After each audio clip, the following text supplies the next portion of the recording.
이번 영상부터는 기업의 형태에 대해서 알아보도록 하겠습니다. 기업 형태란 기업의 종류를 나타내는 용어로서 기업의 소유와 경영 지배 혹은 구조적 관계를 기준으로 분류하게 됩니다. 계속되는 강의 영상 받아보실 분은 지금 구독 부탁드립니다. 기업 형태는 출자, 경영, 지배에 따른 기업의 분류를 말하는데, 여기서 출자란 기업에 필요한 자본을 동원하는 방법을 의미하며, 경영이란 기업 활동과 기업 조직을 운영하는 방법과 특징을 말하며, 지배란 기업 조직의 운영을 담당할 경영진의 임명과 해임 및 자본 운용에 대한 감독, 통제 등을 말하는 기업 지배 구조를 의미합니다. 경제적 형태에 따라 기업 형태를 나누게 되면 다음 그림과 같습니다. 기업은 사기업과 공기업, 공사 공동기업과 특수회사로 구분되며, 사기업은 다시 개인적 기업과 공동기업으로 구분됩니다. 그리고 여기서 공동기업은 인적 공동기업으로 한명회사, 합자회사, 유한회사 등이 있으며, 자본적 공동기업으로는 주식회사와 협동조합이 대표적입니다.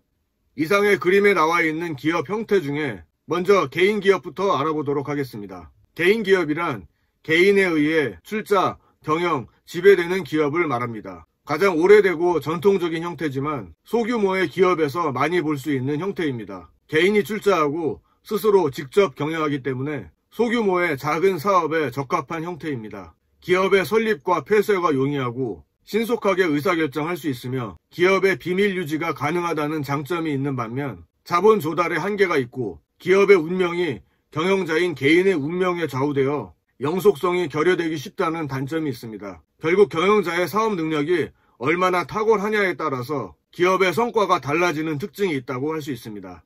오프라인 수업 시간에는 사업자 등록증 샘플을 보여주고 일반 과세와 간이 과세 사업자 설명도 했으니 참고하시기 바랍니다. 다음으로 인적 공동기업 중에 한명회사를 먼저 알아보겠습니다.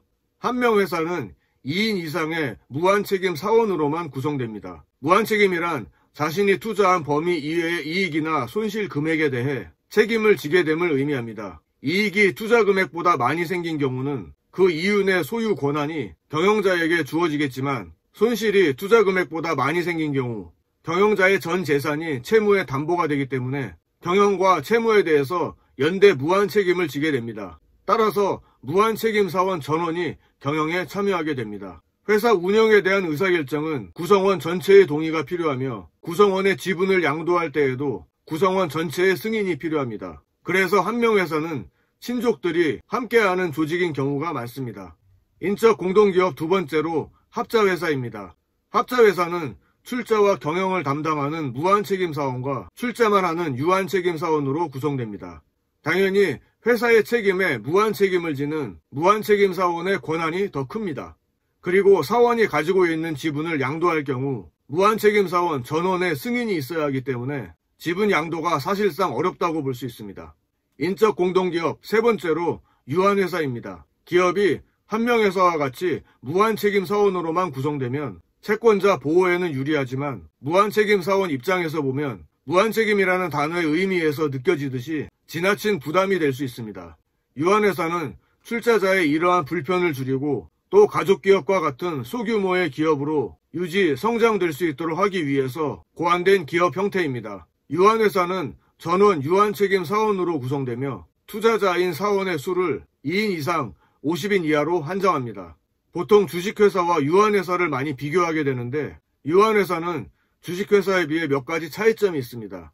먼저 가장 큰 차이는 유한회사는 기업을 공개할 의무가 면제된다는 사실입니다.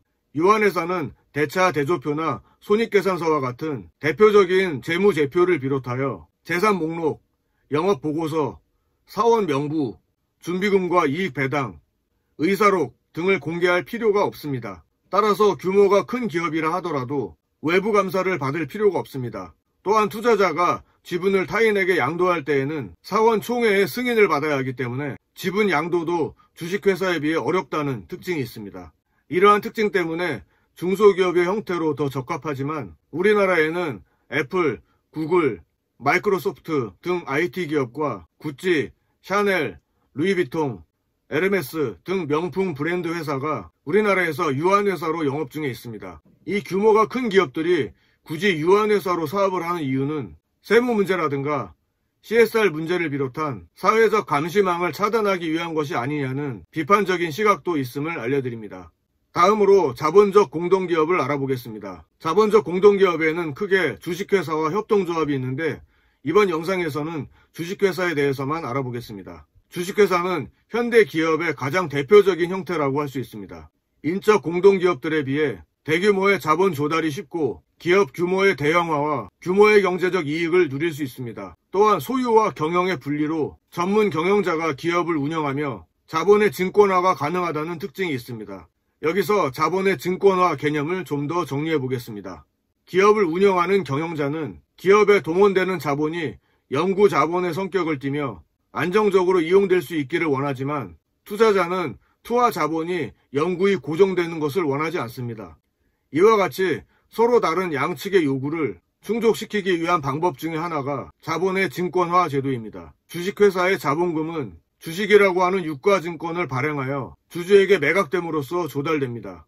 이 주식을 사고 팔아서 거래하게 되기 때문에 경영자 입장에서는 안정적인 자본으로 경영을 하게 되고 투자자의 경우 사고 파는 행위를 통해 자신의 자본이 한 회사에 고정되는 것을 막을 수 있습니다. 주식회사의 몇 가지 기구에 대해서 알아보겠습니다. 먼저 주주총회입니다. 주주총회란 주식회사의 주인인 주주가 참석하는 회의로서 회사의 중요 사항을 의결하는 최고 의사결정 기구입니다. 주주의 의결권은 한 주당 1의결권이 부여되며 투자만을 목적으로 하는 소액 주주들은 대부분 위임장을 통해 권리를 대리행사하는 경우가 많습니다. 두 번째로 이사회입니다. 이사는 주주를 대신하여 회사의 경영을 담당하는 사람인데 이 이사들로 구성된 것이 이사회입니다. 이사는 앞서 정리한 주주총회에서 선임하며 이사의 수는 자본금 총액이 10억 미만인 회사는 1명에서 2명, 그 이상인 기업은 3인 이상이어야 합니다. 그리고 이사회 구성원 중에서 1인 또는 몇 사람의 대표이사를 선임하여 회사의 업무 집행을 할 수 있는 권한을 부여합니다. 즉 대표이사는 대외적으로 회사를 대표하고 대내적으로는 업무 집행을 담당하게 됩니다. 주주총회와 이사회가 하는 구체적인 일은 교재와 그 밖의 인터넷 자료 등을 통해 학습해 주시기 바랍니다. 세 번째로 감사입니다. 감사는 기업의 이사회를 관리, 감독할 수 있는 조직으로 회사의 회계감사 및 업무감사를 임무로 하는 상설기관입니다.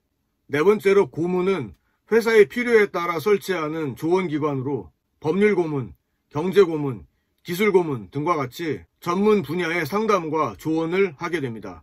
다섯 번째로 사회이사도 고문과 유사하게 외부에서 광범위한 경험과 전문적인 식견이 있는 저명한 인사들을 선임하는 경우가 많습니다. 특히 사회이사는 경영자의 독선적 지배를 방지하는 기능을 수행하는 것이 사회적 가치입니다. 하지만 사회이사를 경영자의 측근으로 선출하여 사회이사로서의 소명을 다하지 못하는 경우가 종종 발생하기도 합니다. 주식회사에 대한 설명 마지막으로 종업원 지주제도에 대해서 알아보겠습니다. 종업원 지주제도란 기업이 종업원에게 자사주를 갖도록 하는 제도를 말합니다. 종업원 지주제도를 도입하게 되면 종업원들이 기업에 대해 소유의식을 가지고 기업에 대한 애정과 근로 의욕을 높일 수 있고 기업의 성장과 종업원의 이익이라는 이해의 일치를 기대할 수 있다는 장점이 있습니다. 우리나라에서는 유한양행이 1937년에 이 제도를 처음 도입했습니다. 유한양행은 그 이후 1998년과 2002년에 상장사로는 처음 임원은 물론 일반 직원에게도 스탁옵션을 지급했습니다. 유한양행은 국내에서 기업의 사회적 책임, 즉 CSR을 실천하는 모범적인 기업으로 좋은 평가를 받고 있습니다. 특히 창업자인 유일한 선생과 관련한 책들은 시중에 많이 출간되어 있습니다. 또한 어린이나 청소년용 위인전으로 출간되어 있을 정도로 귀감이 되는 분입니다. 이번 영상에서는 기업 형태에 대해서 알아보았습니다. 개인기업, 한명회사, 합자회사, 유한회사에 대해서 알아보았고 마지막으로 주식회사에 대해서 정리했습니다. 다음 영상에서 계속 기업 형태에 관한 학습 이어가도록 하겠습니다.